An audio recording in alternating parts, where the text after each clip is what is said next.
প্ৰশিক্ষণপ্ৰাপ্ত গৃহৰক্ষী সন্থাৰ ৫,০০০ গৃহৰক্ষী নিযুক্তি বন্ধ কৰক নহলে ৰাজ্য হ'ব অচল প্ৰশিক্ষণপ্ৰাপ্ত ৮,০০০ৰো অধিক সংস্থাপনৰ অপেক্ষাত পোষ্টৰ অনুপাতে বৃদ্ধি কৰক নিযুক্তিৰ সংখ্যা আমাৰ গৃহৰক্ষীসকলৰ যি জ্বলন্ত সমস্যা আছে সেই সমস্যাখিনি সমাধান কৰাৰ পিছত গুড মৰ্নিং ফ্ৰেণ্ডসকল জব লেটেষ্ট হাছৰ ইউটিউব চেনেললৈ সকলোকে স্বাগতম জনালোঁ তো ফ্ৰেণ্ডসকল আসাম পুলিচ ডিপাৰ্টমেণ্টৰ ফালৰ পৰা হোমগাৰ্ড ডিপাৰ্টমেণ্টত পদ মুকলি হৈছে হয় ফ্ৰেণ্ডসকল এই পদত আপোনালোকে কেতিয়া এপ্লাই কৰিব পাৰিব আৰু বয়স আপোনালোকৰ 18 পৰা 28 বছৰলৈকে এডুকেশ্যন কোৱালিফিকেশ্যন হ'ব আপোনালোকৰ ক্লাছ 8ৰ পৰা আপোনালোকৰ 12 BA পাছ হ'লেও আপোনালোকে এপ্লাই কৰিব পাৰিব ইয়াৰ লগতে আমাৰ CM ছাৰে আমাৰ মাননীয় মুখ্যমন্ত্ৰী ছাৰে এখন টুইটৰ জৰিয়তে জনাইছে যে হোমগাৰ্ড ডিপাৰ্টমেণ্টত কিমান পদ মুকলি হ'ব আৰু হোমগাৰ্ড মানে এতিয়ালৈকে হোমগাৰ্ডত এনেকুৱা বৃহৎ নিযুক্তি হোৱা নাই সো প্ৰত্যেকখন জিলাত আপোনালোকৰ পদ মুকলি হৈ গৈছে আৰু সেই পদত আপোনালোকে কেতিয়া অনলাইন এপ্লাই কৰিব পাৰিব বা অফলাইন এপ্লাই হ'ব সো সম্পূৰ্ণ ডিটেইলছ আমি আপোনালোকক জনাই দিম গতিকে ভিডিঅ'টো আৰম্ভৰ পৰা শেষলৈকে চাব সো আহক এতিয়া আমি ভিডিঅ'টো আৰম্ভ কৰোঁ তো ফ্ৰেণ্ডসকল এইখিনি হৈছে আমাৰ মাননীয় মুখ্যমন্ত্ৰী ছাৰ টুইট যোগে জনাইছে যে মাননীয় মুখ্যমন্ত্ৰী ডক্টৰ হিমন্ত বিশ্ব শৰ্মা আজি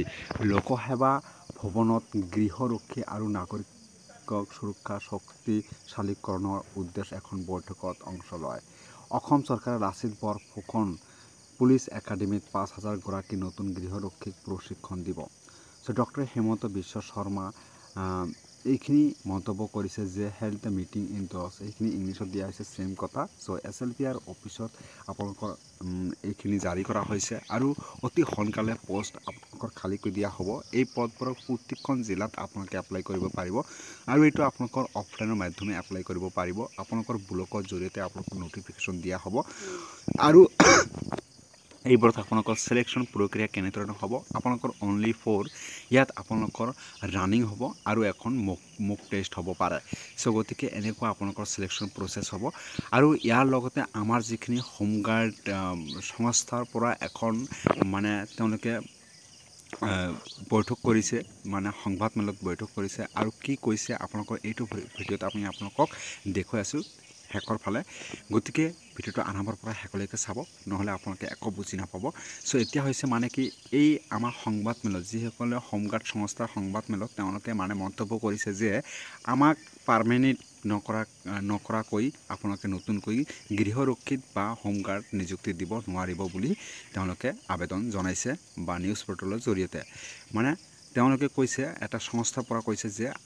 আমাক যেতিয়ালৈকে নিৰাপত্তা বা সংস্থা দিয়া নাই তেতিয়ালৈকে আপোনালোকে নতুন পদত নিযুক্তি দিব নোৱাৰিব হোমগাৰ্ড বুজিছা গতিকে আমাৰ মাননীয় মুখ্যমন্ত্ৰী টুইটাৰ জৰিয়তে জনাইছে যে নতুনকৈ ৫,০০০ গৰাকীক প্ৰশিক্ষণ দিয়া হ'ব আৰু প্ৰত্যেকখন জিলাৰ মানে নিবনুৱাসকলক সো গতিকে ভিডিঅ'টো আজি ইয়ালৈকে আছে যদি ভিডিঅ'টো ভাল লাগে তুমি প্লিজ লাইক কৰিব আপোনালোকৰ বন্ধু বান্ধৱীসকলৰ মাজত শ্বেয়াৰ কৰিব যদি ভাল লাগে প্লিজ লাইক কৰিব জয় আই অসম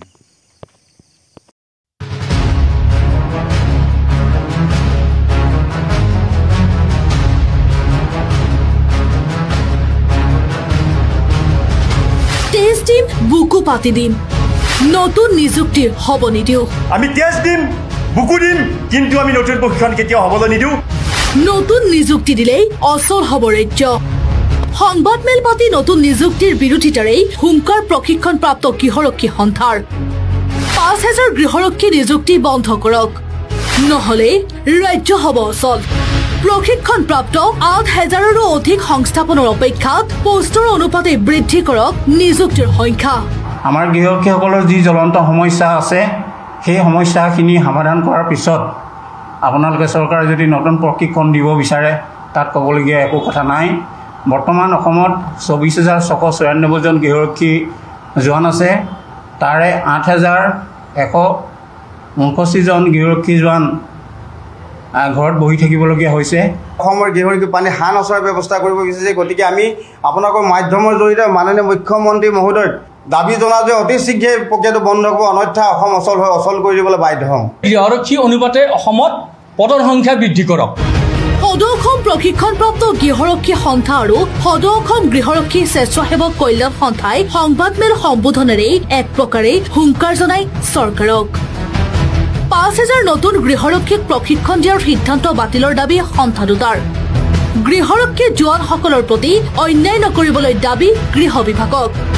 ৰাজ্যৰ গৃহৰক্ষী জোৱানসকলক প্ৰাপ্যৰ পৰা বঞ্চিত কৰাৰ এই অভিযোগ মাননীয় মুখ্যমন্ত্ৰী মহোদয়ে বা গৃহ বিভাগে যিটো হতকালীন সিদ্ধান্ত লৈছে এই সিদ্ধান্তই যেনে আমাৰ গৃহৰক্ষীসকলক ভৱিষ্যত অনামিকা নামি হোৱাত সহায় কৰিব দাবী মানি নললেই দিছপুৰ ঘেৰাও কৰাৰ লগতে ৰাজপথ উত্তাল কৰাৰ হুংকাৰ জনাই সন্থা দুটাই চৰকাৰে নতুনকৈ এই 5,000 প্ৰশিক্ষণ দিয়ে তেতিয়াহ'লে কিন্তু চৰকাৰ সাজু হৈ থাকক কোন মুহূৰ্তত কেতিয়া আমি দিছপুৰ লাষ্টগেট ঘেৰাও কৰিম আৰু ৰূপেশ গোৱালা মন্ত্ৰী মহোদয়ৰ ঘৰ আমি ঘেৰাও কৰিবলৈ বাধ্য হ'ম ভিডিঅ' জাৰ্নেলিষ্ট শ্যামলৰ সহযোগত মৌচুমী গগৈ ৰিপৰ্ট আছাম টক্স আছাম টক্স আপোচবিহীন অসম কণ্ঠ